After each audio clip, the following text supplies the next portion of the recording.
Devant Dieu et devant la nation sénégalaise, je jure de remplir fidèlement la charge de président de la République du Sénégal. 54,28%. Le 23 mars 2024, ci le président Bassirou Diomaye Diakhar Faye, son excellence, gagne l'élection présidentielle avec une victoire écrasante dès le premier tour des élections présidentielles. ànd ceeg coalition Diomaye président pour la première fois peuple sénégalais fal ab président premier tour premier mandat. sénégalais yi jógee ci xeex bu métti joxe ci bakkan ak deret ànd ceeg pas-pas ngir fal le tandem Ousmane Sonko Bassirou Diomaye Faye président ngir une rupture systémique avec les pratiques du passé pour nag un Sénégal juste, prospère et souverain. li ma leer ba leer mooy projet bi baax na gis-gis bi leer na nañ te ñi ko jiite it dañ def seen kéem kattan ba coppite bi ñu leen dig dina am ci réew bu soobee yàlla ba ñëpp gisal ko seen bopp waaye kenn ku nekk jox nañ la cër joxuñu la cër jox nañ la ndomb tànk joxuñu la ko kenn ku nekk na xam ni ñoo bokk réew mi. mais dafa ma intéressé woon ma xool ci weer yu njëkk yi nan la ñuy defee ma remarqué dans un premier temps un Ousmane Sonko boo xam ne il a tout fait pour se mettre derrière bàyyi le président de la République parce que après tout Bassirou Diomaye Faye la ñu fal président mais boo xoolee mbir yi ni muy doxee luñ gën di dem da ngay gis un premier ministre boo xam ne dafay gën a affirmé wu un premier ministre boo xam ne dafay occuper plus d'espace un premier ministre boo xam ne finalement moom mooy le plus grand bouclier du président de la République tey jii soo xoolee Sénégal ni muy doxee les critiques les plus acerbes kenn du ko jëmale ci Bassirou Diomaye Faye ci premier ministre am Ousmane Sonko lañ koy jëmale ma jàpp ne loolu c'est une excellente chose. Pourquoi? Parce que depuis toujours dañuy wax ne way premier ministre fusible le président de la République la moom moo ko war a protéger mais mësuñu am un premier ministre boo xam ne dëgg day protéger le président de la République. damay wax ne d'ailleurs Ousmane Sonko li muy subir ci attaque premier ministre yi ko mës a subir ci Sénégal jàpp naa ne daanaka Idrissa Seck rek la et que Idrissa Seck sax à l'époque c'est son propre camp le PDS ñoom ñoo ko doon attaqué mais depuis que Ousmane Sonko dirige le gouvernement boo seetloo wala boog c'est très rare su ma sañee sax ne amul gisoo ay attaques yu ñuy jëmale directement ci président de la République ma jàpp ne loolu lu am solo la parce que un président de la République a besoin d'être protégé mais leneen li nga xam ne daf cee am solo parce que on parle très souvent de Ousmane Sonko mais du ñu wax dëgg Bassirou Diomaye Faye li nga xam ne posture président de la République bi mu yore te ma jàpp ne c'est absolument intéressant ñi nga xam dañuy def science politique ñu koy interroger di ko analyser di ko décrypter li ma bëgg a wax mooy su fekkoon ne dafa choisir moom Bassirou Diomaye Faye nekk un super président qui remplit tout l'espace su boobaa moom ak Ousmane Sonko seeni tànk dina dëggante xaw ma nu ñu ko war a waxee ci wolof bu leer mais en tout cas ils vont se marcher dessus mais da nga gis benn président de la République bu ñu tuddee Bassirou Diomaye Faye boo xam ne dafa jël hauteur ci mission bi nga xam ne moom lañ ko dénk en même temps il se met en retrait et loolu li ko mën a maye wala boog li ko maye mooy intelligence su président de la République bi ñu yore. Premier ministre Ousmane Sonko le 5 avril 2024 ci la formé un gouvernement composé de 25 ministres et de 5 secrétaires d'État mu nekk nag ab rupture systémique bi peuple sénégalais yi doon xaar ci seen ay njiit. mu delloowaat ay officiers de l'armée ci poste régalien yu mel ni ministère de l'intérieur ak ministère de la défense mais aussi mu dolli ci ay personnages yu nekk société civile bi ñu ràññee leen ñu nekk ay boroom xam-xam am expérience pour que gouvernement bi mën a doxal axes yi nga xam ni président Diomaye Faye moom la leen jox ci 5 axes prioritaires. ngir li nga xam ne lii moom la ñu diggoon Sénégalais yi ñu taxawal ko ñu nañ ko respecté loolu mooy yaakaar bi Sénégal yëpp am. ci teg ko ci équipe bi muy président Bassirou Diomaye Faye ak premier ministre am ak tamit gouvernement bi ñu taxawal ngir ñu liggéey ñun ñëpp jàppalante ngir sénégalais yi li ñuy xaar ci ñun ñu def ko. Depuis le 9 avril 2024 datu premier conseil des ministres ba tey jii 100 jours dox na dawal nañu lu toll ci 14 conseils des ministres plus de 5 conseils interministériels ñu jur plus de 227 directives. bu ci nekk doon ab saafara ci problème sénégalais yi mais aussi tàmmale tëggaat sunu économie ngir soppi dundu sénégalais yi. également ñu am premier ministre ak ay ministres yoo xam ni di def ay descentes sur le terrain mu nekk nag ay ministres yu accessible. réforme institution yooyu maanaam naka la ñuy doolelee li ngan ko réew mi da ci am exemple buñ ci bëgg a joxe te yàgg ko wax tamit mooy man mii bés biñ ma fale ba def ma président de la République ma prêter serment ci laa décidé ne cërub ndombal tànk secrétaire général Pastef les Patriotes bi ma tàkkoon tekki naa ko bés ni ko tey pour doon président boo xam ne dafa tëddee njaaxaanaay ngir ñu jëmale ci waxtaan yi nga xamante ne dafay dalal maanaam espace politique bi. xam nga président Bassirou Diomaye Faye su ko neexee tey mu fëgg dënnam ne def naa ci Sénégal loo xam ne amaguñu président bu ko def mooy fal nañ ma yoroon ay responsabilité ci sama parti bàyyi naa responsabilité yëpp ne nekkatuma ci ay instances léegi président wu Sénégalais yépp la moo tax ma ne la c'est bien qu'il se positionne comme le président de tous les Sénégalais et non le président d'un camp. Parce que je vois mal président de la République dem di participer à des réunions de PASTEF ñëw fa comme un simple cadre de PASTEF wala comme un secrétaire général de je ne sais quoi le président du parti toog nekk son premier ministre ça sonne même pas bien. soo xoolee d'ailleurs Abdou Diouf bi muy jeexal son mandat en 2000 dafa bëggoon a bàyyi bokk ci les instants du PS. waa PS bañ ci lañ créé le poste de premier secrétaire du PS jox ko Ousmane Tanor Dieng Abdou Diouf nekk président du PS mais Abdou Diouf n'a jamais quitté le PS comme ni ko Diomaye defee Macky Sall Ablaye Wade ñëw continuer pendant tout son règne mu nekk président de la République secrétaire général national du Parti démocratique sénégalais pendant tout son règne Macky Sall ñëw ñu wax ko mu ne wéy moom mënul bàyyi partem day continuer nekk président au APR il a été président de l'APR pendant tout son règne tey jii pour la première fois on a un président qui n'est président d'aucun parti politique et ça c'est une excellente chose pour la démocratie de notre pays ça nous donne de la visibilité par rapport aux partis politiques ak seen traitement bi nga xam ne moom la leen autorité amel beneen bi mooy pendant ces 100 jours là man de journaliste là et je suis satisfait de constater que ni ci réunion président Bassirou Diomaye Faye gisaguma fi journaliste bu ñu inquiété wala ñu poursuivre ko simplement parce que dafa wax jëme ci président de la République wala dafa wax jëme ci premier ministre am ñi ma fi gis ñu inquiété leen c'est des gens yoo xam dañu tuddee seen bopp xëy na ay activistes wala leneen di yëkkati wax ju ñaaw di ko jëmale ci ay doomu aadama wax ju ñaaw kooku mënti jëmale na nekk président na nekk premier ministre na nekk keneen ak ku mënti doon Sénégal kooku dafa am dañ ko ameel àqu poursuivre ki nga xam ne moo ko wax ju ñaaw c'est pas un problème pour man beneen bi mooy journalistes yi nga xam ne ñoom lañ fi xaw a inquiété ba convoquer leen et tout c'est pas que dañuy wax seen opinion mais dañu joxe une information boo xam ne on considère que c'est de la diffusion de fausses nouvelles et ñun journalistes lañ on sait ce que cela veut dire une fausse nouvelle et on sait les conséquences yi nga xam ne moo war a topp ci fausse nouvelle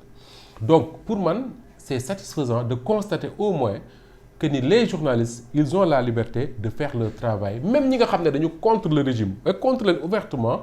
amul benn mbir buñ teg seen kaw et loolu man je suis bien placé pour le dire parce que je dirige une chaîne de télévision et de radio boo xam ne au moins 4 d'entre nos éléments jàpp nañ leen ñenn ñi yóbbu na leen kaso ñenn ñu garde à vue leen pendant des mois pendant des jours simplement parce que dañu wax seen xalaat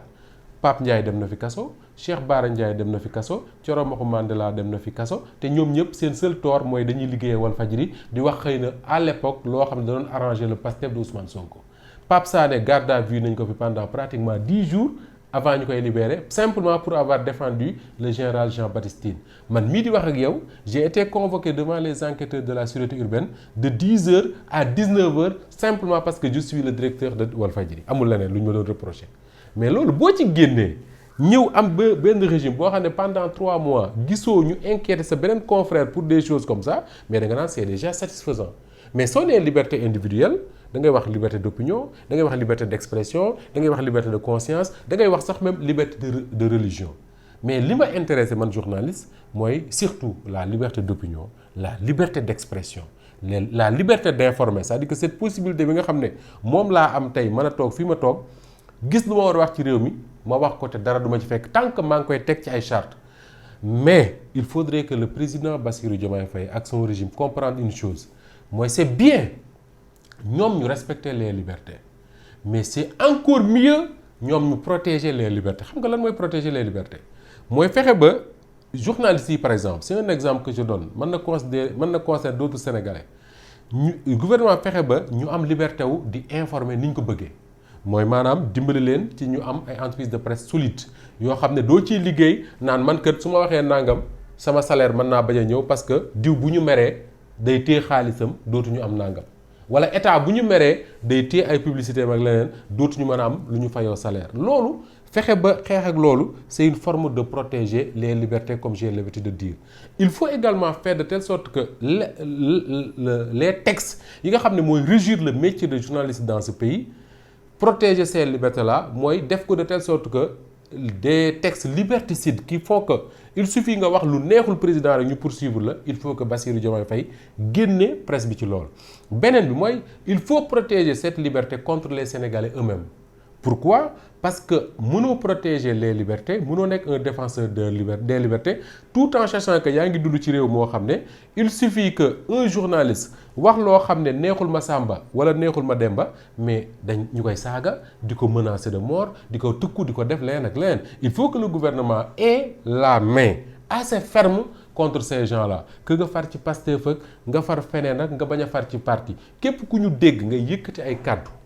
di menacer de mort des gens yoo xam ne leur seul tort c'est d'informer wala nga leen di saaga mais il faut qu'on engage des poursuites contre ces gens-là pour man c'est la meilleure façon de protéger les libertés mais en tout cas on peut retenir pour l'essentiel que ni on a nos libertés on respecte notre liberté de faire notre travail et ça c'est important au moins gisatoo fi des journalistes yoo xam ne comme disait l'autre bu ñuy liggéey dañ leen di yab comme ni ñuy yabee jigéen juy sëyi boo demee bul wax nangam moytul nangam parce que Macky Sall mën na def li mën a def naa léegi même suñu parents yi seen bopp yi dafa dal parce que xam nañ ne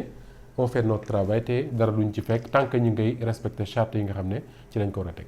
ñu saluer décision bi nga xam ni premier ministre Ousmane Sonko démissionné na ko ci poste maire Ziguinchor ak yeneen ministres yu nekk ci ginnaaw mu nekk nag ay décisions salutaires yoo xam ni ñu ànd féliciter gouvernement yi ci 100 jours yi ne ñoom kat respecté nañ kàddu yi nga xam ni moom la ñu waxoon ci campagne électorale yi. comme ni ko président de la République annoncé woon le 3 avril 2024 plus de 75 rapports OFNAC ak Cour des comptes publié nañ ko à partir du 30 avril 2024. lii di rapport yi nga xamante ne tamit dañuy jël ay corps de contrôle samp leen yu mel ni IGE mel ni Cour des comptes mel ni OFNAC ñuy dem defi ji ay rapport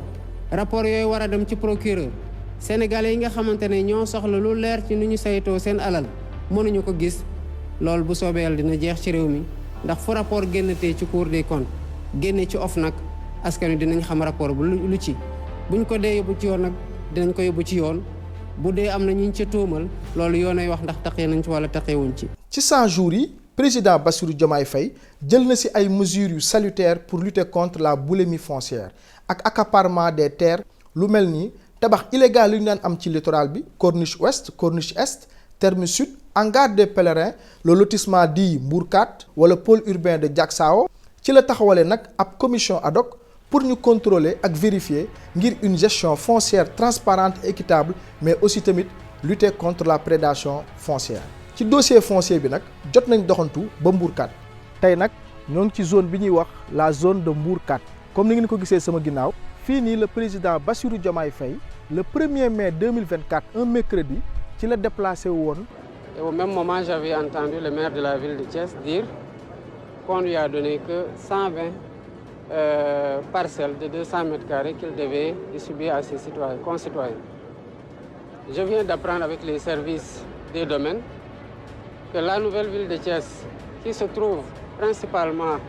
dans la commune de Keur Moussa, donc presque les 2000 ou plus de 2000 hectares sont situés dans la commune de Keur Moussa, que la commune de Keur Moussa n'a obtenu que 25 parcelles pour loger les habitants de Keur Moussa. Vous avez vu avec les services qu'il y a des gens, des politiciens, à qui on a donné, des hommes d'affaires, à qui on a donné 100 hectares, 30 hectares, 13 hectares, 50 hectares, et même pour l'un d'entre eux, on parle de 200 à 300 hectares. Pour fàttali Mbour 4 moo ngi juddoo ci forêt classée bi nga xam ni moo nekkoon la forêt classée de Thiès bi nga xam ni président Macky Sall le 3 février 2023 ci la ko déclassifié décret 266 2023 mu daal di koy déclassifié pour tabax fi la nouvelle ville de Thiès mais malheureusement ñun ñëpp xam nañ fii nu mu mujjee waaye nag duñ fi jógee te demuñ seeti le président du collectif des impactés de Mbour 4. maa ngi tudd nag Pape Cissé président collectif Mbourkat balaa may jàll waaye di wax ni keroog bi président di ñëw yàlla defoon na ni teewoon nañ ci mbir mi woo nañ ñu informé ñu ànd ak ñoom ci délégation bi vraiment fekkee ko bu baax a baax loolu nag mu nekk loo xamante ni bii lu ñu rafetlu la am ci mbégte bu baax a baax kontaan ci loolu. waaw di rafetlu aussi bi arrêt bi amee président créé woon na benn comité ad hoc mu ñëw fi ñu convoqué woon ñu gouvernance réunion. bi ñu demee aussi vraiment déglu nañ ñu ci biir déglu boobu vraiment waxtaan nañu bu baax a baax ñu wax suñu jafe-jafe yi ñu am yépp ndax bu ñu seetee ni Mbourkat zone à régulariser bi mu ngi toll ci 135 hectares dafa am suñu ñaataango yoo xam ne ci beneen partie bi la ñu amoon ci beneen partie bi ñuy wax jéggi bi foofu la ñu amoon mais dañ fa amoon ay tool amoon fa vraiment ay pen am ñoo xamante ni dañ leen fa jaayoon yooyu yëpp bi ñu demee ci commission ad hoc bi wax dëgg yàlla déglu nañ ci bu baax a baax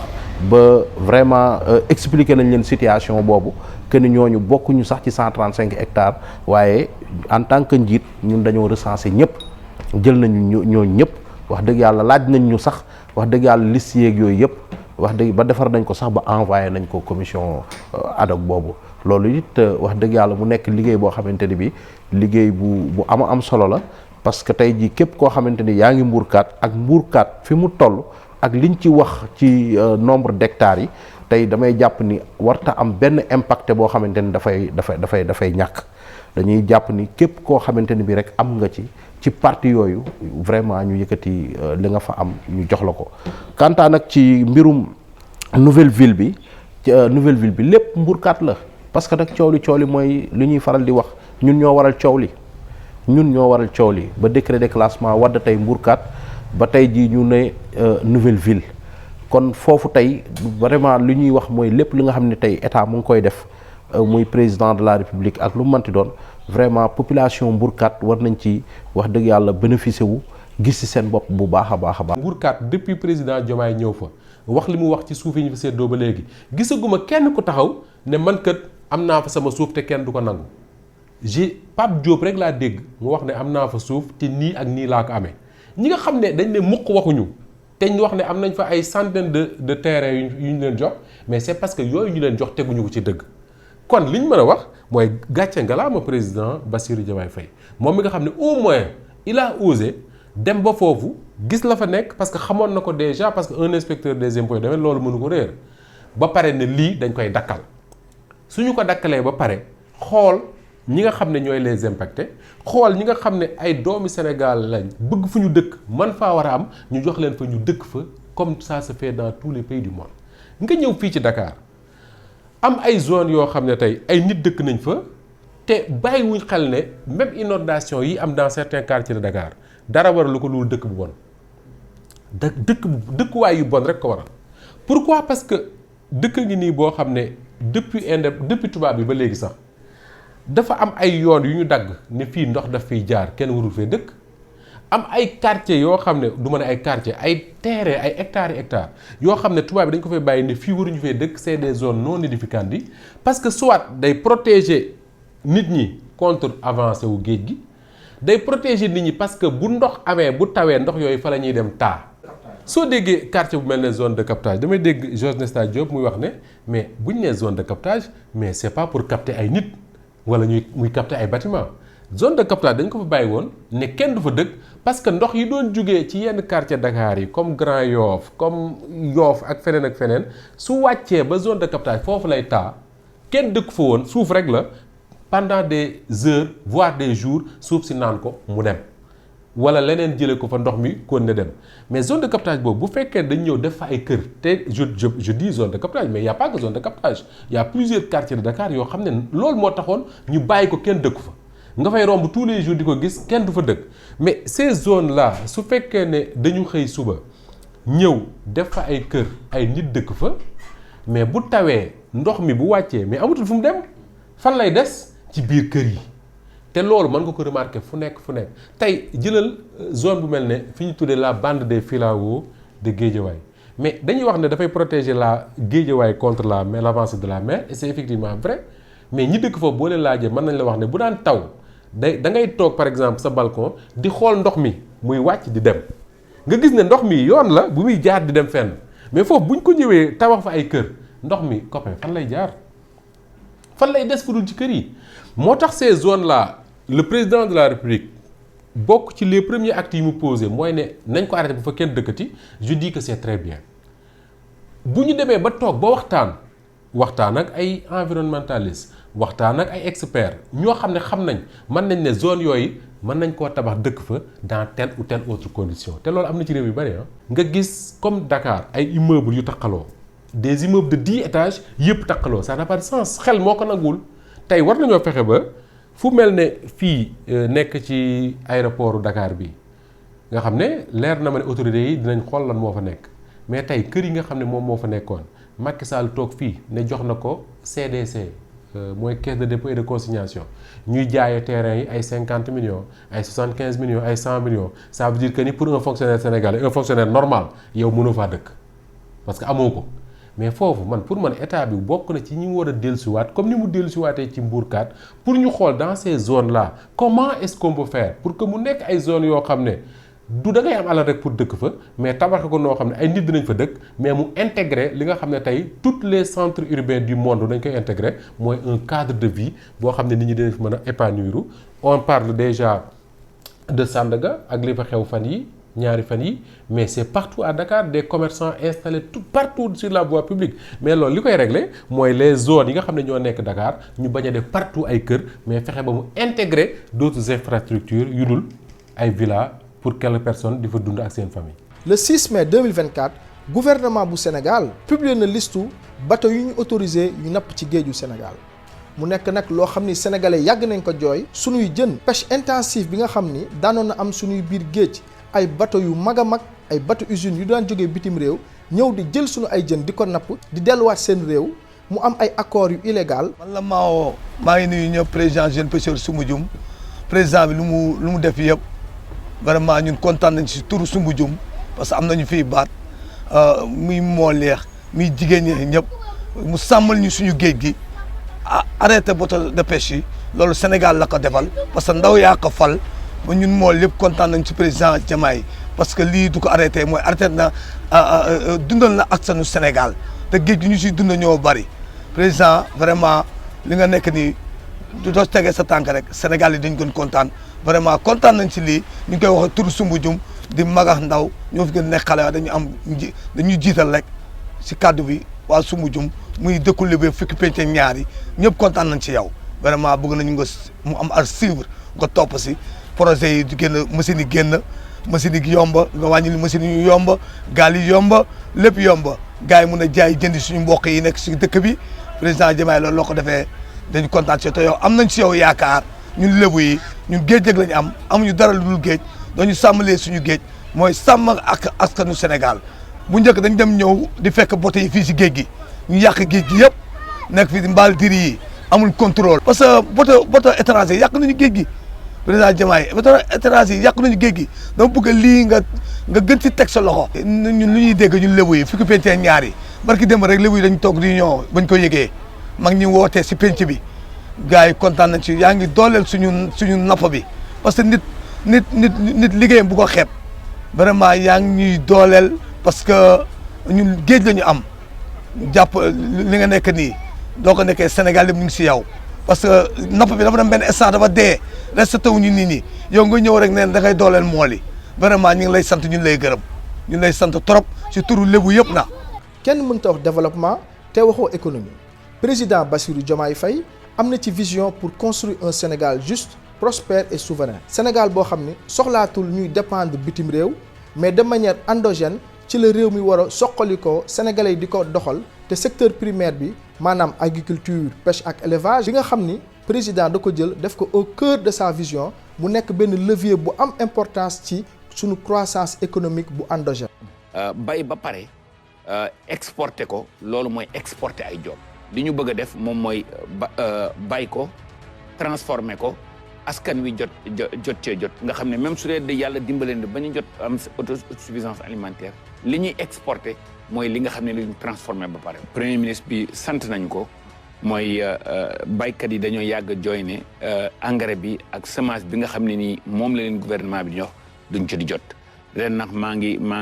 ngi liggéey ak sama collègue ministre des forces armées ak liggéey ak gouverneurs yi ak service décentralisé yi pour dem suñu kémt laay kàttan ba nga xam ne ñi ci war a jot dañ ciy jot. En conseil interministériel le 3 mai 2024 premier ministre Ousmane Sonko ci la lancé la doctrine de souveraineté alimentaire mu nekk ab révolution bu am solo pour que Sénégal mën a atteindre autosuffisance alimentaire ndax kat Sénégal chaque année ci dund dina importer lu toll ci 1000 milliards. kon boog problème de sécurité alimentaire dafay am moo tax doctrine de souveraineté alimentaire am solo lool ci mandat wu président Diomaye Faye ñun nag jot nañ doxantu ba Tiwaawoon pour xool béykat yi ak distribution de semences yi naka lañ koy doxalee. waaw asalaamaaleykum maa ngi tudd Abdoul Aziz Diop agronome financier chef service agriculture bu Tiwaawoon donc ci atum ren campagne agricole 2024 bi. seetlu nañ ay coppite yu bëre yu ñu gis ci wàllu doxalin bi ci jiitu mooy liñ doon jot daaw buñ ko méngaleeg li ñuy jot ren ci wàllum jiw yi ci wàllum engrais yi gis nañ augmentation yokkute bu toll ci 8% ci wàllu jiw bi buñ ko méngaleeg daaw ci wàllum engrais bi gis nañ augmentation wu 29% buñ ko méngaleeg daaw ba léegi lépp luy jëm aussi ci wàllum engrais bi nga xam ne du chimique amul tooke boobu gis nañ ci yokkute bu toll ci 53%. ci loolu itam état def na ay jéego yu rëy ci wàllum njëgu intrant yooyu ñuy wax misaal buñ jëlee jiwum gerte bi nga xam ne daaw mu doon jar juróom fukk ren ñeent fukk ak juróom bi doon jar daaw téeméer ren teggi nañ ci fukki dërëm donc muy jar téeméer yu manqué fukki dërëm. nga jël engrais bi ci xayma moom it wàññi nañ ci lu toll 29% boo ko méngaleeg daaw loolu yëpp nag di sakkanal boo xam ne dina jëm ci poosu baykat bi bu dul loolu itam ren seetlu nañ ne ci wàllum boo génnee prix yeeg njëg yeeg quantité yi am na innovation yoo xam ne aussi wër na encadré na campagne bi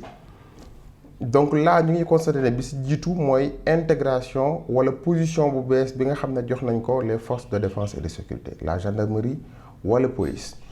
ñoom membre lañu woon ci commission yi dëgg la waaye nekkuñu woon vice président ren nag ñooy les vice présidents commission yooyu mu loolu permettre leen ñu mën a saytu bu baax jiw bi ñëw engrais bi ñëw ànd ceeg technicien yi nga xam ne ñoo bokk ci service agriculture. bu weesoo loolu aussi état gis na ne ni ñuy joxee jiw bi yenn saa yi rapport yi mën na yéex yenn saa yi situation zone dina am problème lu yàgg te duñu ko xam moo tax ministère nag samp projet boo xam ne dinañ bëgg a digitaliser processus bi sant yàlla Tivaouane bokk ci département yi ñu tabb pour mu nekk département pilote mën a porter projet boobu noonu ci loolu njëriñ li mooy lan commission bu nekk lu fa ñëw ci waxtu wu mu ñëw ci bés bu mu ñëw ñu mën ko renseigner ci ay tablette wala ci ay ordinateur information yi di jàll ci ay serveur di ñëw directement au niveau du service ñu mën di ko valider instantanément mu dem directement au niveau du ministère ci kaw loolu itam dinañ gis ne baykat bi dina am identification toolam dina am identification loolu yëpp ci processus su digitalisation bi la leneen li ñu gën a seetlu ne état teg na ci ay matuwaay yu bëri communiquer ci lu bëri mooy transparence bi loolu nag mu ngi ko jaarale ci ñaari fànn ñun niñ doon yónnee suñu ay rapport délai bi dañ ko gën a wàññi mën nañ la léegi bés bu nekk yaa ngi transmettre les informations leneen li mooy tout le temps ñu ngi wàcc sur le terrain di ngeen ko constater bi ngeen ñëwee fii daanaka service bi ñëpp ñu ngi sur le terrain mobiliser moyens yi ñu am yëpp leneen liñ seetlu comparé ak yeneen année yi mooy heure bi jiw bi ak engrais bi daan ñëw engrais bi ak seendoo na ak jiwu gerte bi loo xam ne dañ naan guléet la ndax daan nañ jot jiwu gerte dem ba nawet bi doxal tuuti ñu doog a jot ñu doog a jot engrais bi ren nag alhamdulilah engrais bi dafa fekkante gerte bi donc foofu dañoo seetlu ne baykat bi buy ñëw di jël si jiwu gerte wala jiw bu mën a doon day mën a jëlaale engrais ba mu àndal si même lancé bi nga xam ne du ñëw di ñëwaat loolu bokk na ci innovation yi li ci des nag mooy encadrement administratif bi ñu ci seetlu ak présence ministre bi ndax dañ daan am ministre doo ko dégg doo ko gis wala balaa nga kaa gis dina yàgg ren nag seetlu nañ ne il est en parfaite il est en contact permanent avec les techniciens tout le temps bu ñu ko soxlaa dañ koy gis bu ñu ko soxlaa dañ koy jot te loolu tamit day tax ba ñun ñi nga xam ne ñu ngi à la base dinañ mën di xam ne kilifa gi mu ngi suivre li ñuy def bu dul lool tamit moom sax moo ñu gën a bëri li muy wàcc sur le terrain pour wane ne lii mooy exemple bi les techniciens waruñ toog rek ci bureau yi dañu war a wàcc sur le terrain wax ak baykat loolu yëpp mën nañ ko boole ci innovation yi. ginnaaw bu ñu doxantoo ci service départemental de l' agriculture ba Tivaouane fii nag ñoo ngi ci SECO bi nga xam ne waa Tivaouane fii la ñuy denc seen engrais ak semence yi nga xam ne dañ koy distribuer jox ko béykat yi fii nag organisation bu am solo le président de la République à travers la campagne agricole 2024 bi nga xam ne premier ministre Ousmane Sonko doxal na ko ak gouvernement bi seetlu nañ fi nag organisation ak rigueur ak transparence bu jaar yoon ñu dugg ci biir ngeen gisoo ko seen bopp. donc monsieur Diop à ce que je vois. presque li fi des bëreetul. waaw lu si ëpp solo yëpp dem na. yeneen ni li consommé nañ ko pour commune Tivaouane leneen li ventilé nañ ko si yeneen communes yi. boo xoolee urée bi mu ngi dem 6,20 bi pile bi agsi woon na ba fii tuuti ci des li ci des nii mooy jiwu gerte bi donc yooyu mooy chargé pour yeneen zones yi nga xamante ne nii même dañuy ravitailler ba hors de Tivaouane. mais lii quota boo xoolee lële mooy li nga xam ne moom la ñu réservé la commune de Tivaouane l'arachide pour la commune de Tivaouane. waaw moom lii moo ci dessin c'était 100 tonnes. asalaamaaleykum man maa ngi tudd Dërgën Mbaw di président amicalu délégué de quartier Tivaouane yi di trésorier général fédération des délégués de quartier de la région de Thiès di rafetlu taxawaay bi ak commission bi ma àndal. ñu boole ci sunu SDDR bi mi avant ñuy tàmbali le préfet woonu en CDD ñu waxtaan pour la distribution des intrants bi ñu ko defee ñuy sant bu baax taxawaayu état bi ak ni mu ko defee ñuy rafetlu nag bu baax a baax aussi le président de la république li nga xamante ni moom la wax ni jigéen ñi au moins nañ leen accorder 20% loolu la ñu le préfet jox comme ndigal pour ñu di ko taxaw quartier boo ci mën a dem tey jii à part quota bi nga xam ne moom la attribué jigéen ñi quartier bu ci nekk dañ naan na nga dugal un certain pourcentage pour les femmes ndax ñoom it ci la ñu bokk jeunes yi it noonu la ñu amee boobu quota. ñu ngi leen di nuyu ñun waa commission bi nga xamante ne bi ñoo nekk fii ci Tivaouane commune Tivaouane di sant di gërëm bu baax di wax ni wax ji du mën a du gudd dañuy wax rek ni ñu ngi sant ñu ngi gërëm. surtout nag ñun man nga xam ne man maa fi représenté la gente féminine di APDC acteur porteur de dynamique communautaire lépp loo xam ne soxlay askan wi la rek ci lay taxaw développement communautaire nag ma nekkal leen fi nekkal fi ministère de la famille toog fi uuf fii ñi nga xamante ne bi mooy comité consultatif de la femme ñu représenté loo xamante ne bi ëpp nañu plus de 3000 femmes ci biir commune bi kontaan nañu trop nag ci 20% yi di ko xeeb nag di wax ni na dolli te bëgg nañu suuf lool itam di sant commission bi li ko dalee ci président ki fi représenté ki nga xamante ni bi mooy préfet ba ci man mi gën a tuuti nga xamante ni bi maay représenté fii développement communautaire ren nag innovation bi am dañ cee kontaan lool parce que dañoo boole technicien bu jógee agriculture nekk fi boole ñëw ñi nga xamante ni bii dañuy force de l'ordre la dañuy non seulement dañuy redresser ordre bi mais tamit day tax saa waaye ñi ngi sant ja dinañ xamaat seen bopp bu baax a baax Tivaouane nag ñu ngi sant di gërëm bu baax di julli ci yonent bi te xam ne mosuñoo am problème te ñaanu yàlla am ci problème parce que ñun dañoo li nga xamante ni bi dañoo devancé woon gars yi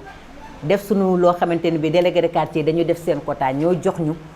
jaare ko ci li nga xamante ni bii dañuy ñëw indi sa carte d'identité ñu bind la ca quartier ba coché la fa xam ne béykat nga boo ñëwee fii vérification bi day yomb ndax délégué de quartier ba moo la validé ba pare boo ñëwee fii noonu la ñuy def ci jigéen ñi itam macha allah noonu lay demee dañuy xam ne yow ci comité consultatif nga bokk waaye tamit ci jigéen ñi ci commune bi ñëpp bëgg nañ leen représenté kon ñoo ngi sant di gërëm di wax monsieur le président ak coalition bi bu nu amee leneen lu ëpp 20% nu jël te dinañ ko assumer dinañ ko assurer incha allah di ko ñaanal nag loo xamante ne bii gouvernance bu baax tabarfakàlla macha allah mu sedd guy te ànd ak barke ndax jigéen ku ko jiite rek na la wër ne yaa ngi ci barke wasalaamaaleykum wa rahmatullah. dama gis ci internet bi. ay nit di wane ay saaku arachide yoo xam ne qualité arachide bi baaxul est-ce que fii yéen loolu mun nga confirmer information boobu que ni qualité arachide bi baaxul wala.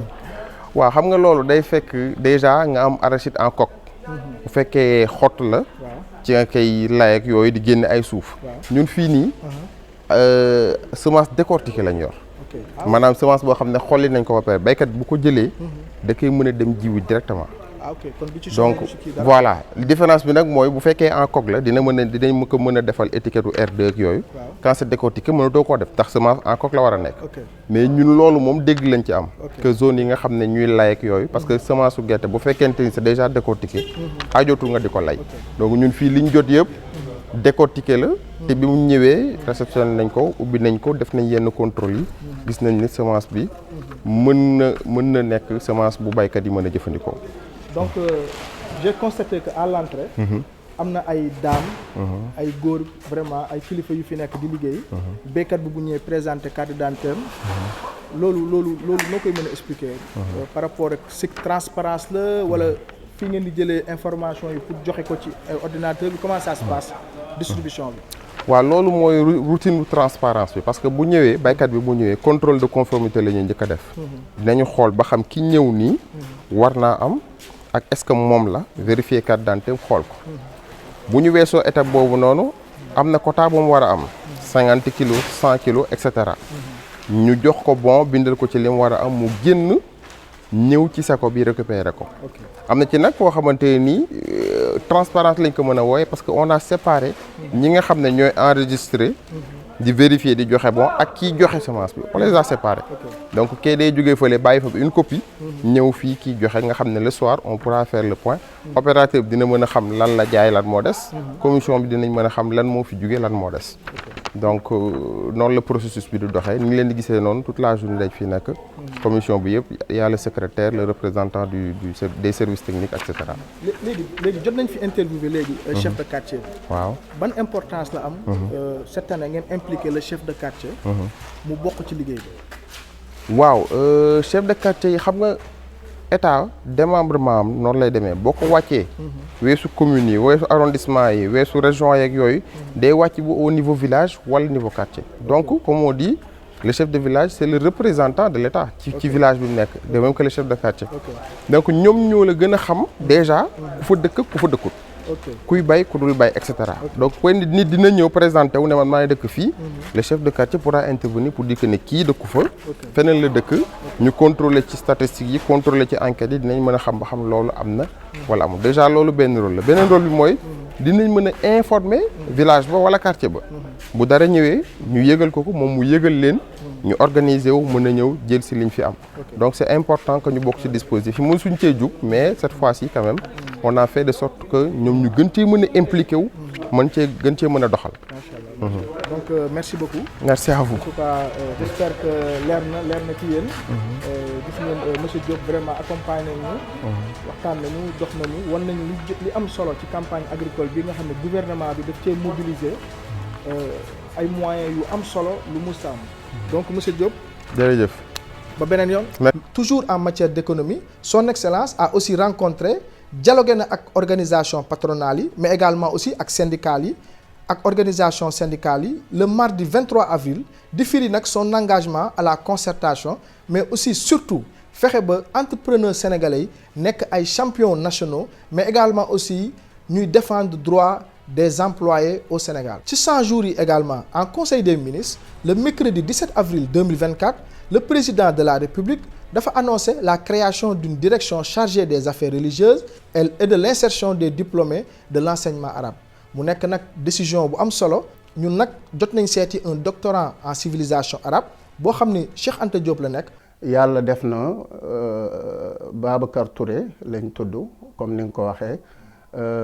nekk diplômé en master en littérature sénégalaise d'expression arabe. nekk ba tey doctorant nekk ci 2e année école doctorale Archives bu université Cheikh Anta Diop de Dakar fas yéene wax ak yéen ci direction bu am solo boobu nga wax léegi muy direction boo xam ne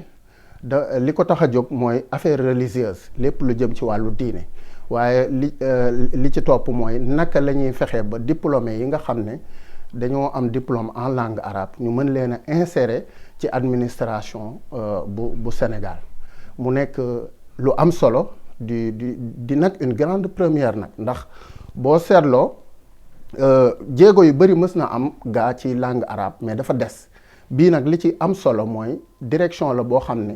ñaari mbir la yoo xam ne suñ ko saafaree rek bépp diplômé en langue arabe wala bépp këru diine di nga ci gis sa bopp. bi jiitu mooy bureau bi ñu wax ne mooy bureau des affaires religieuses bureau boobu li ko tax a jóg mooy saytu lépp lu jëm ci këru diine yi seeni événement ak seen modernisation ak ya ca aju ci seen maanaam école yeeg lépp lu jëm ci enseignement ak lépp lu jëm ci cérémonie.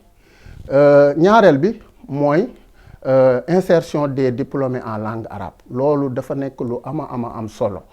muy loo xam ne ñi ngi ci gërëm bu baax son excellence monsieur le président Bassirou Diomaye Faye waaye itam ki nga xam ne mooy premier ministre di Ousmane Sonko ànd ak moom ci liggéey bu am solo boobu. par exemple man tey soo jëlee maa ngi yàlla mi ngi ma baaxee ma jàngee université Cheikh Anta Diop jàngee Sénégal am sama diplôme master en littérature et civilisation arabo-islamique waaye gis nga yàlla def tamit ma nekk doctorant ci école doctorale archive maa ngi nuyu ña fa nekk ñëpp professeur yeeg maître de conférence yeeg ñi fa nekk ñëpp maa ngi leen di nuyu yàlla defal ma tamit ma bind ay ouvrage ci domaine yu bëri ci l'islam lu mel ni Khalifa El Hadj Mouhamed Niass bind naa ci moom un soufi au service de l'éducation traduire ay ouvrage ku mel ni Oustaz Hadi Niass traduire naa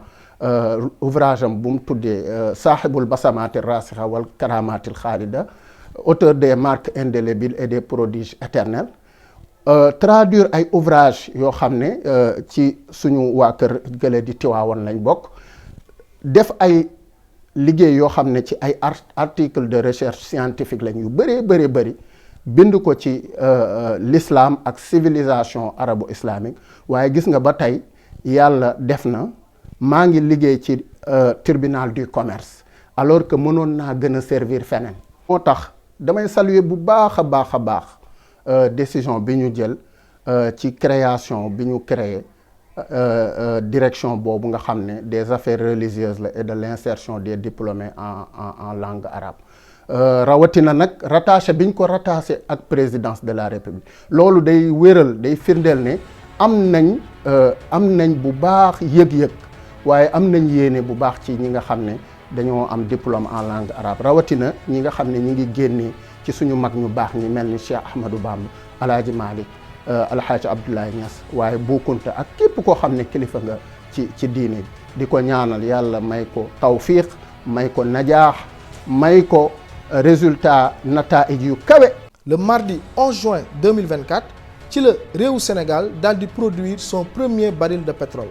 daal di nag rejoindre réew yi nga xam ni ñooy produire pétrole ci àdduna bi bu mën a jur comme lu rëy ci suñu économie entreprise bii ñuy woowee Woodside moo jiite liggéey bi ci sunu champ offshore bi nga xam ni mu ngi tudd Sangomar nekk à 100 kilomètres de Dakar ci biir géej gi fa la pétrole bi feeñ mu nekk xibaar bu rëy xibaar bu am solo bi nga xam ni exploitation bi nag war naa jur 100 000 barils de pétrole par jour avec une production de 11,7 millions de barils de pétrole brut pour 2024 dont 4,34 millions de barils yu ñu nar a destiné sunu marché local pour soutenir la consommation nationale réduire la dépense aux importations de pétrole mais également renforcer sunu autosuffisance énergétique du pays ndax Sénégal pétrole brut bi da ko daan jëndee par exemple réew yu mel ni Nigéria di ko indi Sénégal ñu raffiné ko soog ko dugal ci marché bi ci pétrole ak essence. Le mercredi 12 juin 2024 président Bassirou Diomaye Faye présenté na Sénégalais yi premier goutte de pétrole mu nekk nag message bu symbolique buy firi ne bépp toq pétrole wala gaz bu mën a génn fii ci Sénégal sénégalais yi dara du leen ci ump mu nekk nag un acte de transparence et de rupture systémique par rapport aux pratiques du passé. Président fàttali na également solo bi mu jox le fonds intergénérationnel ñu déglu son excellence bi muy recevoir xale yi au palais. Le Sénégal a prévu aussi ce qu'on appelle le fonds intergénérationnel. Et ce fonds-là, c'est pour permettre que ceux qui sont sénégalais, qui doivent arriver dans les générations à venir, qu'on réussisse à leur préparer quelque chose. Et qu'on investisse surtout l'argent du pétrole et du gaz dont vous entendez parler pour mieux prendre en charge votre éducation, votre santé, votre épanouissement spirituel, moral et tout économique et tout social et tout. Donc sous ce rapport-là, vous pouvez faire confiance au président de la République. Il va veiller particulièrement aux intérêts de votre génération et des générations à venir. Est-ce que vous êtes rassuré par ça? Oui. Réforme de la justice nekkoon na priorité pour le chef de l'État Bassirou Diomaye Faye ci campagne présidentielle bu 24 mars 2024 moo promettroon une réforme profonde du système judiciaire. Cette promesse a été concrétisée avec les assises de la justice lancées le 28 mai 2024 fële ci Sicap mu nekkoon nag benn dialogue bu rëy réuniroon plus de 263 participants ay magistrats ay anciens détenus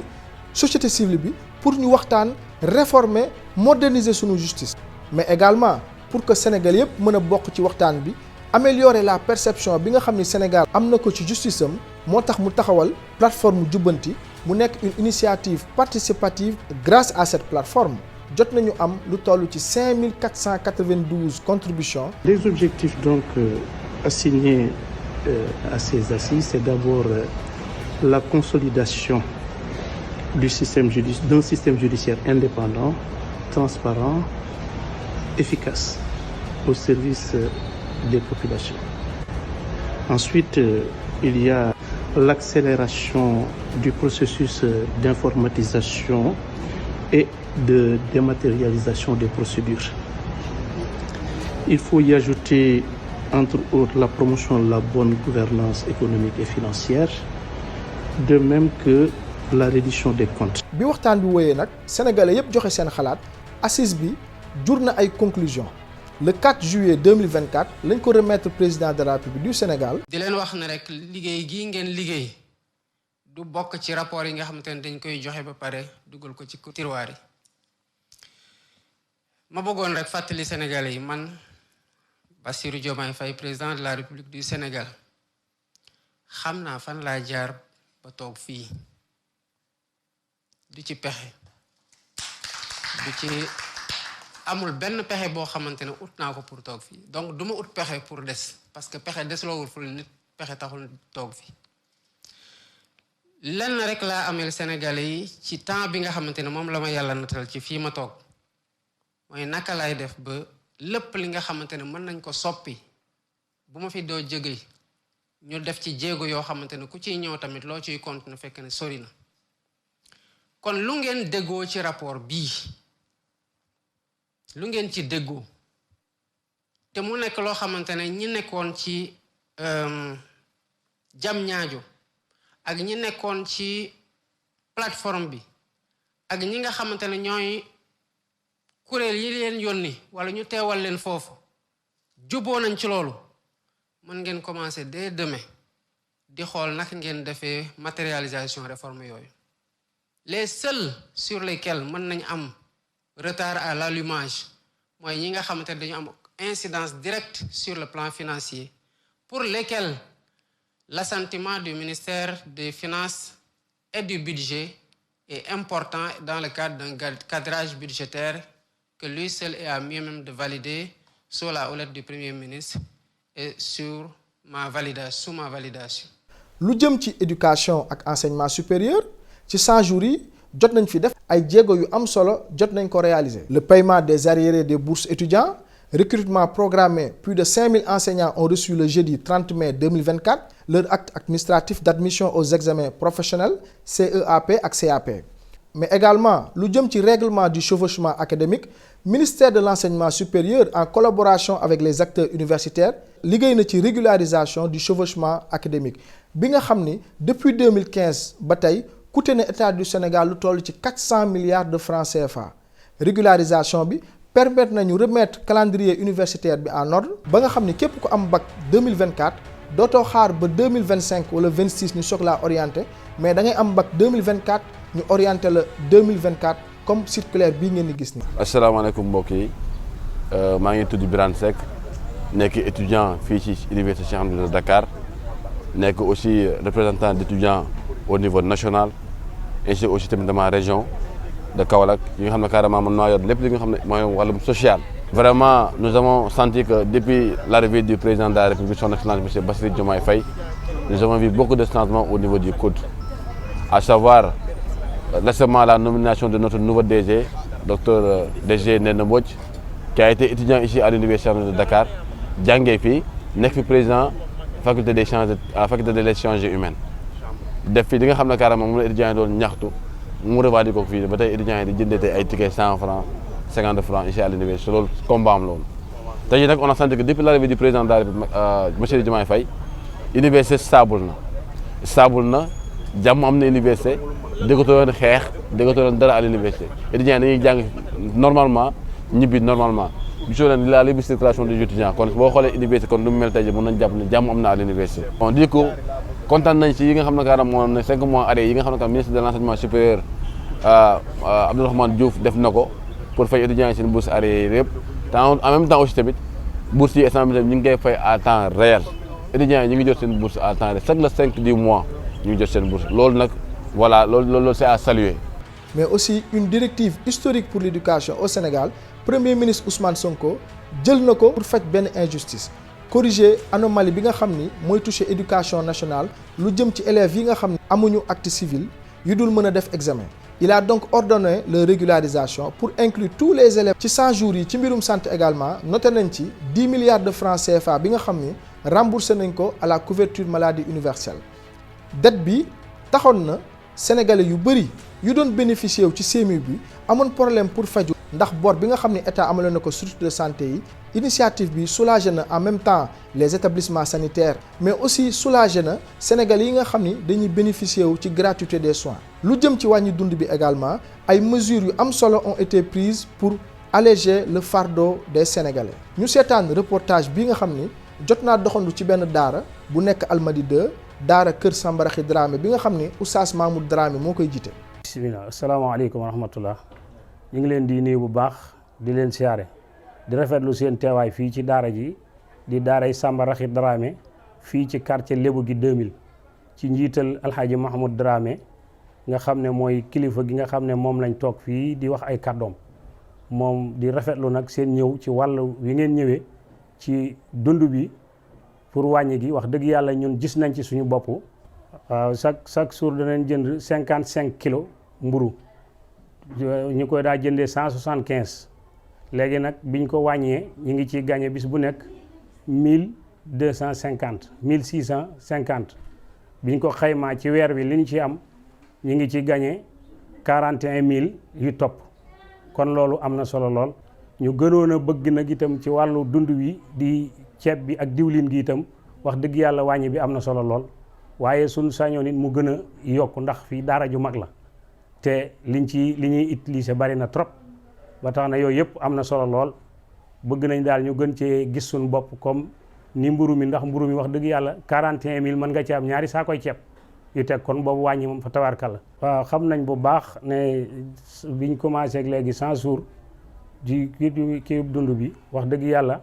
te li ëpp ci ni ñuy dundee bitim réew lay jóge kon xam nañ ne buñ demee ba ca kanam daan gën a gis suñu bopp waaye ñu ngi koy dollee ñaax moom président di mu gën a dolliwaat ay jéego ndax xam nañ ne dund gi jéego yi mu def ba muy laata ñëw yombut waaye nag mu gën a jéegowaat ay jéego ci réew mi ndax ñun wax dëgg yàlla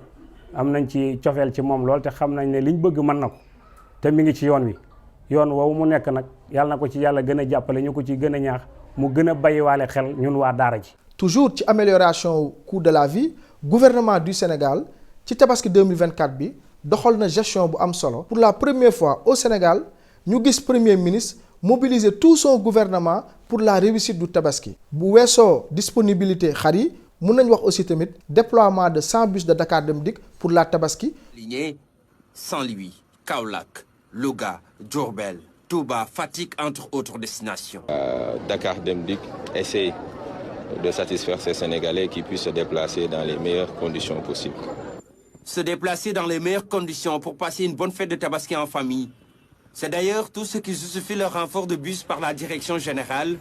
C'est l'objectif, être au service de la clientèle. En matière de transport gis nañ liggéey bu rafet bi nga xam ni le ministre El Malick Ndiaye wéyal na ko mun nañ ci citer le renouvellement du parc de taxis avec des véhicules hybrides et écologiques. Nous allons aussi bien suivre pour la récupération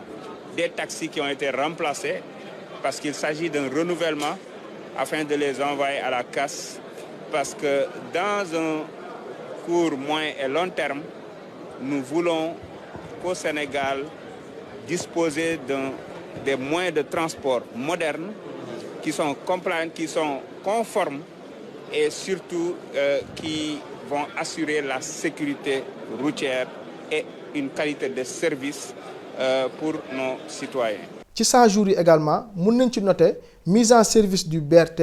mais aussi régulation du transport interurbain. En matière de diplomatie et de relations internationales, son Excellence Bassirou Diomaye Diakhar Faye, dès sa prise de fonction, accorde ses premières visites à l'étranger. Mais nag ci biir Afrique. En 100 jours, président de la République tukki na ci plus de 9 pays africains dans la sous-région, tàmmalee ci Mauritanie, Gambie, soulignant li nga xam ne mooy diplomatie de bon voisinage ak sa volonté de renforcer les liens avec les pays de la sous-région. mu nekk nag une politique étrangère panafricaine et souveraineté. Que le Sénégal partage avec le Mali une histoire unique qui part d'avant l'indépendance jusqu'à la fédération du Mali. Et je suis venu dans le cadre de la continuité de ces relations que nous voulons renforcer sur le plan diplomatique, sur le plan commercial et sur le plan de la concertation pour la prise en charge de tous les défis que nous partageons en commun, à savoir le terrorisme, la lutte contre les trafics illicites, notamment la traite des êtres humains, le trafic de drogue. Nous avons d'autres défis que nous devons relever ensemble, à savoir les défis écologiques au niveau de la Falémé. Vous savez que nous partageons une ressource précieuse, à savoir l'eau, avec OMVS, avec le Mali. Et nous avons d'autres défis communs liés à la prise en charge des aspirations de nos peuples. Et je me réjouis de l'accueil qui m'a été réservé au Mali, ainsi qu'à la délégation qui m'accompagne. Je me réjouis aussi d'avoir trouvé à mon frère le colonel Assimi Goïta, président de la transition malienne, toute la disponibilité et l'engagement à renforcer la coopération bilatérale, mais aussi à renforcer la concertation sur le plan multilatéral, que ce soit au niveau sous-régional, régional, mais aussi au niveau international. moo tax lors du dernier sommet de la CEDEAO, il a été sollicité pour jouer un rôle de médiateur avec les pays de l'Alliance des États du Sahel, AES. Au 15e sommet de l'OCI, le président de la République réitère la position du Sénégal concernant la situation bi nga xam moo am Gaza. Il a appelé à un cessez-le-feu immédiat et a exprimé le soutien du Sénégal aux revendications légitimes du peuple frère palestinien. Le président Bassirou Diomaye Faye également, déplacé woon na Paris lors du forum de Gavi, mu souligner l'importance cruciale que son gouvernement accorde à la santé publique, daal di nag défendre lu ñuy wax la souveraineté vaccinale de l'Afrique. Ensuite, président Macron daal di koy ñaan invitation pour waxtaan ak moom à travers un petit déjeuner. ñu déglu nag Ismaïla Seck bu ñu nekkal fële ca France nekk ci diaspora bi. Bonjour, maa ngi tudd Ismaïla Seck nekk journaliste nekk consultant en communication également di rafetlu ñëw bi nga xamante ni suñu njiitu réew Bassirou Diomaye Diakhar Faye ñëwoon na ko fii ci France représenté Afrique ci ndaje mi ko fi indi woon waaye tamit siggil Sénégal ak Afrique gépp ci li nga xamante ni noonu la teewe woon koo ko gis da nga xam ni doomu Afrique moo ñëw waaye tam fulla ak fayda ji nga xamante ni moom moo ko fa indi di rafetlu li nga xamante ni noonu la doxale bi mu ñëwee jël sunu màkkan mooy ambassade bu Sénégal dëkk fa mun na leen dem dëkk ci li nga xamante ni moom moo di ay hôtel 5 étoiles ni ko ñeneen ñi daan defee jóge fii tamit bàyyi fi xaalis ay militaires am di ko séddoo di ko pasar pasare yàq sunub der defewul nu ni mel la nga xam te ni taamu na ko mooy dafa gën a fësal li nga xam te ni moom moo di image u Sénégal gën a fësal li nga xam te moom moo di image u Afrique loolee gis-gis bi nga xam te am nañ ko ci mooy di ko rafetlu bu baax a baax di ko ñaan moom itamit njiitu réew mi Bassirou Diomaye Diakhar Faye ñun ñi nga xam te dañu nekk ay ndaw nekk ci diaspora bi dañu bëgg a ñëw ci sunum réew yi tamit bokk ci liggéey bi jàppale ko ci li nga xam te moom moo di xeex bi ngir suqali sunu askan naka la ñu ci mën a jàppale ngir lu nu mel en tout mooy mu daal di ñu dimbali ba li nga xam te moo di sunu insertion professionnelle mu gën ñu ko yombalal foofu ci Sénégal ubbil ñu ay plateforme yoo xamante ni dañ ci mën a jaar ngir gis ñi nga xam te ñoom ñoo nekk borom këru liggéeyukaay yi ngir nag ñu xam li nga xam te moom moo nekk suñuy talent ñu mën ko exprimer di ko ci sàkku bu baax a baax ndimbalam jërë ngeen jëf. En matière d'environnement, président Bassirou Diomaye Faye lancé na journée nationale set setal mu nekk nag réussite totale mobilisation bu mag a mag sénégalais yi ànd ceeg moom ñu daal di assainir dëkk bi. Initiative bi objectif bi mooy impliquer sénégalais yi ci effort de nettoyage ak préservation de l'environnement. seeti nañ nag un membre de la société civile bi nga xam ni moom moo créé page luttons contre l'indiscipline, DJ Malik. Je suis Malik Ngaïdé, plus connu sous le nom de DJ Malik. Je suis le créateur de cette plateforme luttons contre l'indiscipline au Sénégal. depuis le 3 février 2016 et je suis aussi derrière la création d'un parti politique qui s'appelle Renaissance Patriotique pour le Changement et aussi membre de la coalition Diomaye Président. ci li nga xam ni moo jëm ci 100 jours yi gis nañ ni vraiment man personnellement en tout cas ñun ak waa groupe luttons contre l'INSP au Sénégal dañ koy rafetlu parce que ci 100 jours yi man li ma ci gën a marqué li ma ci gën a téye mooy le fait que une fois par mois président woote Sénégal ñëpp jóg nettoyer ku nekk sa gox li nga xam ni mooy fi ndoxu taw bi war a jaar ñu dindi ko defar ko bu mu set ba tey gis nañ ni koñ yi nga xam ni yu bëri yi nga xam ne da daan taa année bi taawul parce que dañu teel a jóg teel a dindi li nga xam ni mooy saleté yeeg tilim bi nekk foofu jàppale ci waa ONAS.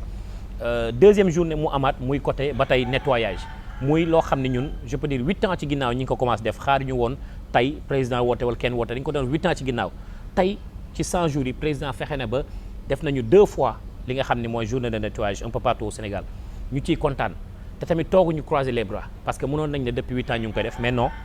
dañu fekk sénégalais yi ci li nga xam ne mooy liggéey boobu ànd ak ñoom bokk ak ñoom liggéey bi parce que dafa nekk loo xam ne yàgg nañ ko woote donc tey suñ ci amee ndimbal bu mel noonu lu toll ni président de la république mu toog ne nañ def li nga xam ne mooy seetate une fois par mois dañ koy rafetlu muy vraiment loo xam ne ñi ngi ñaan à ce que mu continuer non seulement bu mu yem ci nettoyage mais na yem ci di sensibiliser sénégalais yi na continuer aussi ñu continuer aussi di def li nga xam ni mooy reboisement surtout période nawet bi ñu toll c'est important et je pense que c'est quelque chose boo xam ne bu ñu ko defee incha allah nous deviendrons l'un des pays les plus propres en Afrique. asalaamaaleykum mbokku Sénégal man maa ngi tudd Ibrahima Ba dëkk Nord Foire waaw di wax ci 100 jours président Diomaye Faye bi peut-être man volet environnement bi moom ci gën a intéressé parce que booy xool initié na benn affaire boo xamante ne peut-être nit ñi xamuñu mesuré wuñu dayo bi mais jàpp naa ne plus ñuy dem sénégalais yi di si gën a jàpp di si gën a ku nekk di si gën a dugal loxoom dina gën a am solo ndax vraiment environnement moom amu pilier bu am solo la ci dëkk mais ni ñu ko initié nii vraiment sénégalais yi jàpp naa ne parce que chaque fois de plus en plus dañuy gis ne tout le peuple dañuy génn pour setal dëkk bi ndax dëkk nag ñi fa dëkk ñoo ko mën a defar dëkk ñi fa dëkk ñoo ko mën a setal donc rien que pour ça c'est un grand pas na si sénégalais yëpp gën a sentir concerné na si sénégalais yëpp gën a approprié wu def ko seen yëf ñu mën a jàppale le président Bassirou Diomaye Faye ak le président Ousmane Sonko seen liggéey boobu ci li ñu sumb noonu ndax sénégalais yëpp ku nekk mën see gis sa bopp. mobilisation exceptionnelle la sénégalais yi def ci wuyu si appelu monsieur le président de la république ma wax ni man mi may ñëw maa ngi doon xool yenn images yi gis naa ni amul région bu des amul département bu des ñu am mbégte teew fii ak ànd ceeg lenn ci membre gouvernement bi lii buñ ko defee nii dafa fekk monsieur le président de la république moom ci boppam moo bëggoon mbooleem seen ñu yor ndomba tànk ci réew mi njëkk a joxe exemple parce que askan boo ko bëggee yóbbu ci direction da nga ko fa war a jiitu waaye doo toog ci bureau taal sa clim ne ko demal def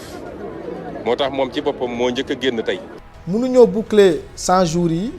te waxuñu également ci culture ndax kat culture la promotion de la culture occupe une place centrale dans le programme du président Bassirou Diomaye Faye. rencontré naa un acteur culturel bi nga xam ne durant les 100 premiers jours du président Bassirou Diomaye Faye jot na fee organiser un concert avec un accompagnement de la RTS ñu déglu ko.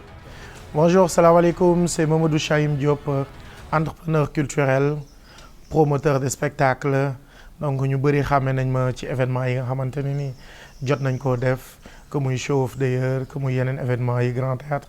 on a déjà travaillé avec pas mal d'artistes donc aujourd'hui dañuy am satisfaction ci reprendre activités culturelles yi nga xamante ni depuis Covid-19 ak événements sociaux politiques yi fi jaar dafa ralentiroon te artistes ak acteurs ci loolu lañ yaakaar pour mën a dundal seen art te defe naa ni RTS collaboration bi ñu def ak ñoom joxe nañ point de départ bi ñëpp gis nañ li xewoon ak APES donc ci fête de la musique bi donc loolu déjà c'est à saluer ñu xam ni am na feneen foo xamante ni war nañ fa mën a yóbbu toutes les activités yi nga xam ni daan na am amatul woon wala ni mu daan mel nekkul woon lu ñu gënal donc aujourd'hui loolu beneen départ la en même temps aussi nous attendons mise en pratique ou copie privée ak les statuts de l'artiste ñëpp xam nañ ni loi boobu décret boobu génne nañ ko depuis 2008 par l'ancien président maître Abdoulaye Wade et jusqu'à présent depuis plus de 15 ans ñu ngi koy xaar ba léegi mise en place bi amul donc aujourd'hui bu ñu amee yaakaar ni dinañ ko am ci lu gaaw loolu satisfaction bu mag a mag la boo xam ni artistes yi bokk na ci seeni rêve ñu mën ko am beneen bi aussi mooy mobilité artistes yi bokk na ci programme mu Diomaye président bi boobu aussi c'est très important bokk na ci urgence yi am na leneen lu bokk ci urgence yi aussi mooy jàppale aussi centres socio-culturels centres culturels yi nga xamante ni régionaux yi nekk ci un peu partout au Sénégal